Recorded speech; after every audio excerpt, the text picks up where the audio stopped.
ערב טוב. אוהבים מוזיקה? ברור. מה לגבי שירים? גם? בוודאי. יודעים להסביר לעצמכם למה אתם אוהבים שיר מסוים? בדרך כלל כשאני שואל אנשים, חברים, לגבי שיר מסוים, למה אתם אוהבים את השיר הזה? התשובה שבדרך כלל אני מקבל היא, אנחנו מאוד אוהבים את המילים. זו תשובה ממש יפה ומקסימה והיא לא נכונה. זו לא התשובה. רוב האנשים אומרים את זה כי מילים אנחנו מבינים. אם השיר הוא בעברית, עברית אנחנו יודעים. אם השיר באנגלית אנחנו יודעים אנגלית. אבל בעצם הסיבה האמיתית שאתם אוהבים שיר מסוים, זה לא בגלל המילים, בדרך כלל. זה בגלל המוזיקה. בגלל הסיבה שממנה המרכיבים המוזיקליים של השיר. אלא מה? רוב האנשים, לא אשמתם, כן? אין להם את הידע המוזיקלי להסביר לעצמם למה הם אוהבים את השיר או את המוזיקה. תחשבו על זה, זה קצת כמו בן אדם שנגיד מאוד אוהב לאכול, אבל הוא בחיים שלו לא הכין אוכל, לא הכין משהו מורכב. הוא יודע להגיד אם המנה שהוא אוכל היא טעימה או לא טעימה, אבל הוא לא יודע להסביר ממה היא מורכבת. ולכן הוא לא באמת מבין, הוא רק אומר טעים לי או לא טעים. וזה מה שאני אנסה עכשיו בזמן הקצוב שיש לי, לתת לכם קצת מושגים בסיסיים במוזיקה, כדי שתקבלו טעימה לגבי מה הסיבות אולי שאתם אוהבים שיר מסוים. כי לכם קצת מושגי יסוד, נרוץ על זה באמת. זה יכול להיות מרצה של שעה, אולי ב10 דקות, אולי פחות.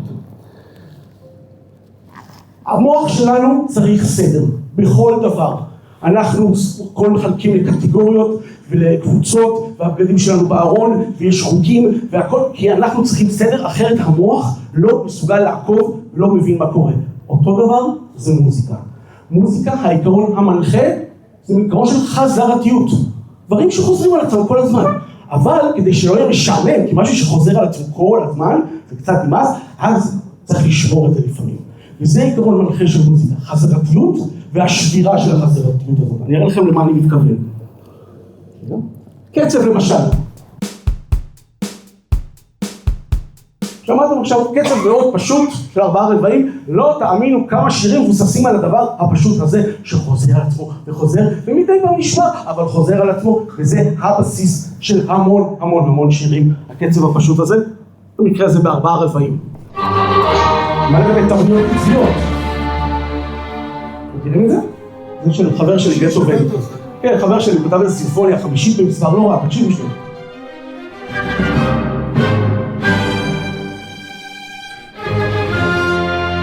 מה היה לנו פה? תבנית קצבית. מההתחלה מאוד ברורה, טה-טה-טה-טה, טה-טה-טה-טה, טה-טה-טה-טה, וככה זה חוזר, ומתפתח, ועולה, וכו'. ועל הדבר הפשוט הזה, אם אתה גאון כמו בטהובן, אפשר לכתוב סימפוניה שלמה. וזו הסימפוניה החמישית, בהכללה.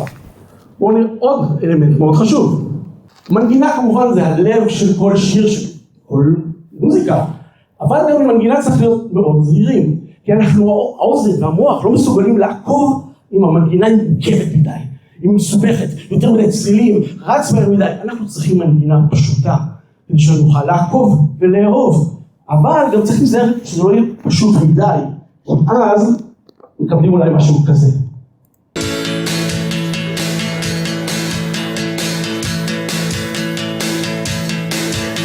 כתבתי שיר מאוד נחמד רק עם תו אחד, כולי תקווה שהוא לא יפריע לאף אחד, אין לי ציפיות שהוא יצעד במצעד, אין לי כוונות להרחיב את המנעד.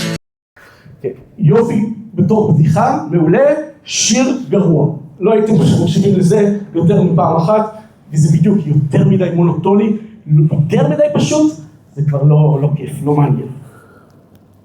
הרמוניה, שם כללי, כמובן מאוד מאוד חשוב במוזיקה המערבית, הבסיס של המוזיקה המערבית, כשאני מדבר על הרמוניה, אני מדבר בעצם אקורדים. אולי שמעתם את המושג הזה, אקורד.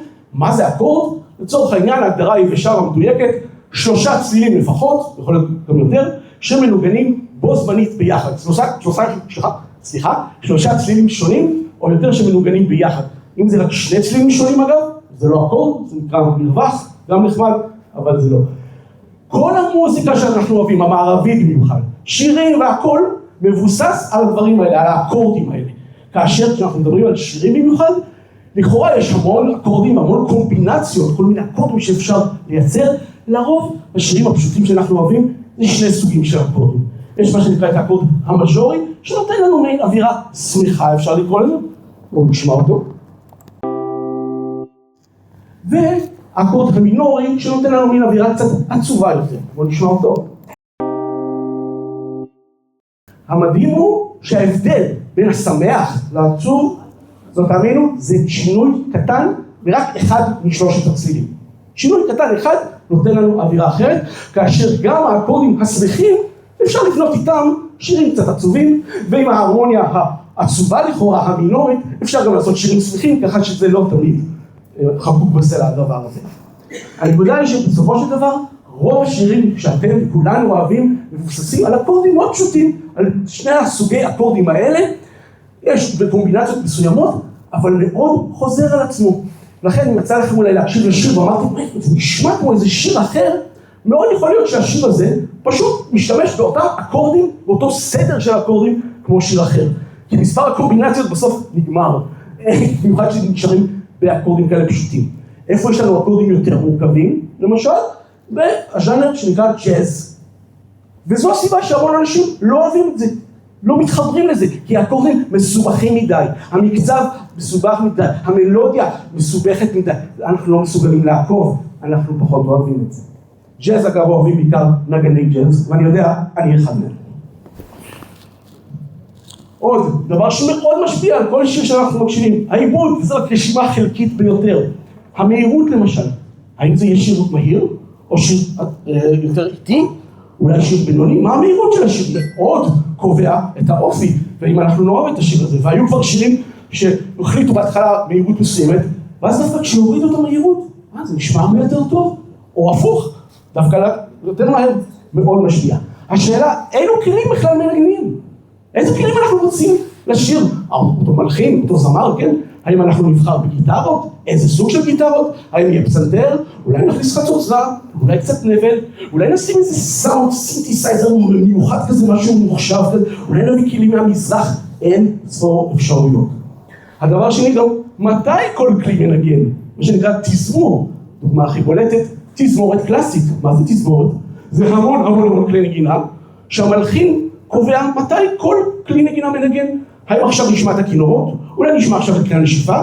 אולי נשמע אותם ביחד?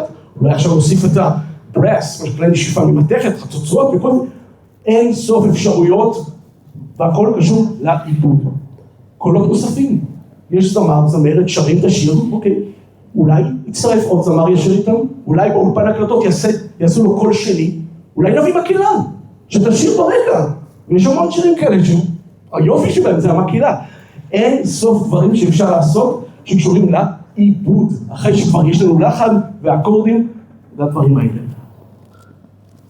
עם השנים התגבש במערב, בעיקר הייתי אומר, איזה מבנה, המבנה המנצח של שיר. שאתם מוזמנים עכשיו לצלם פה את השקף הזה, מי שרוצה, ולבדוק אחר כך כמה שירים שאתם אוהבים, עונים כמעט בדיוק על הפורמט הזה שאתם רואים, על המסלול הזה.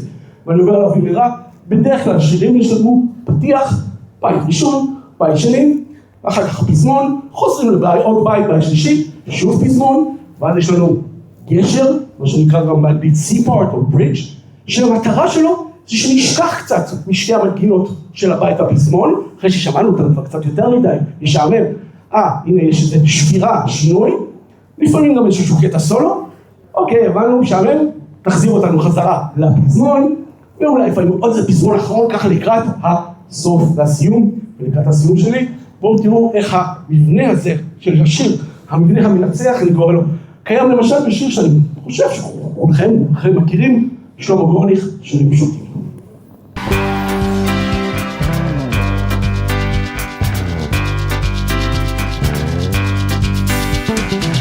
כולם רוצים שירים פשוטים, שירים בשני אקורדים, כולן דורשות מילים פשוטות שלא אומרות לי שום דבר. יוצאים לרקוד, רוצים לשמוח, לא לחשוב יותר מדי, לשיר בשני קולות שעם ישראל עוד חי.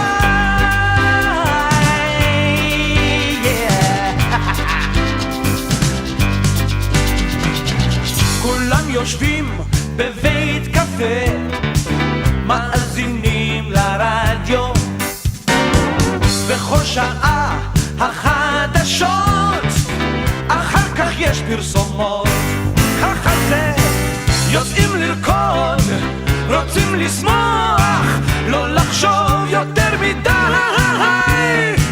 לשיר בשני קולות שעם ישראל עוד חי.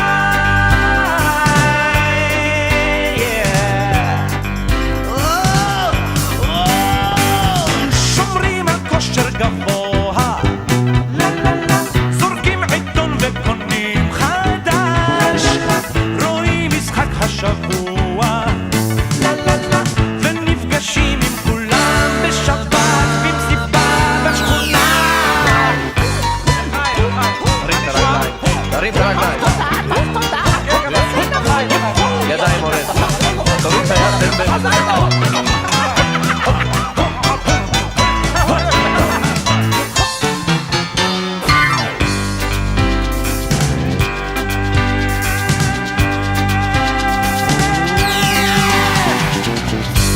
רואים שעה טובה ומוחאים כפיים, אך השעה היא די רעה, תראו איך שאני נראה.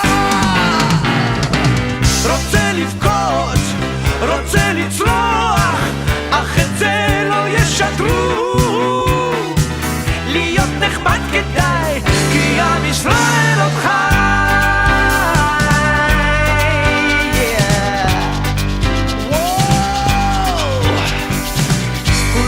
רוצים שירים פשוטים, אז קחו, אז קחו.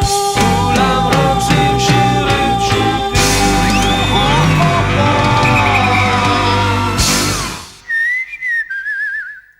תודה רבה.